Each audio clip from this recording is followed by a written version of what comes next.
On this podcast, we talk about the books, both old and new, that are worth putting on your to-be read list. I'll include the back cover synopsis, content warnings, as well as my pro and con list. To avoid any spoilers, head over to my Instagram at enjoylifewithme.angela. I'd love to hear your thoughts on these books. Let's jump in for the day. Today we're going to be talking about Enemies Don't by Leah Dobrinska, which is the second book in her Fall in Love series, which comes out on the 13th. So yes, it's brand new, but I have to talk about it. The back cover synopsis says, lost and guarded after getting out of a toxic relationship, Noli Casper follows her older sisters to idyllic Kashmir Cove to get her life back on track. But when she's pulled over on the way into town by a police officer who turns out to be her insufferable new boss, her dreams of an uncomplicated fresh start failed on arrival. Collin Radler has spent his whole life trying to live up to his cop dad's expectations and reputation. Now Collin has his sights set on earning the title of county sheriff, something even his father never accomplished. When early polls show Collin's playboy habits are hurting his chances, his team makes a settling down with a nice, respectable woman for the year leading up to the elections to prove that he can commit. The problem? Collin doesn't do relationships.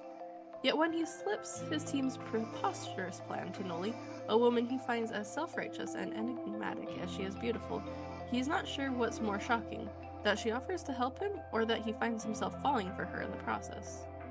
Noli has her own reasons for saying yes to Collin's fake dating proposal, and when her past won't leave her alone, she finds herself relying on Collin, a man she thought she despised, to see her through.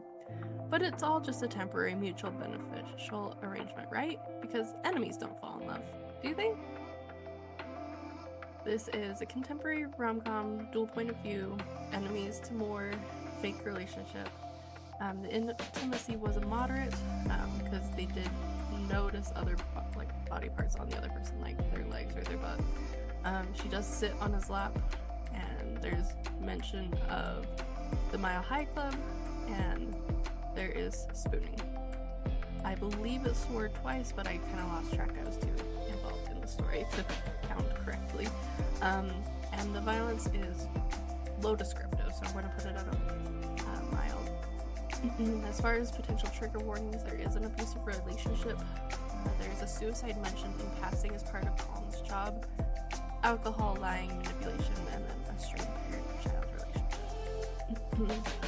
And as far as cons, I didn't like people taking advantage of the insecurities.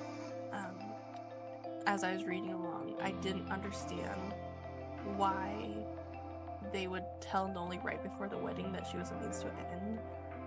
Like, what an idiot. I was honestly kind of furious. And I couldn't figure out what the point of that was, because how was ruining the relationship helpful to Collin getting to the sheriff? But it makes sense as you get to the end of the book, but I hold to my point of what an idiot, because someone clearly needs help. On the pro side, when they play Two Truths and a Lie and declare sides, like, that was super cute, having him stand up for her like that.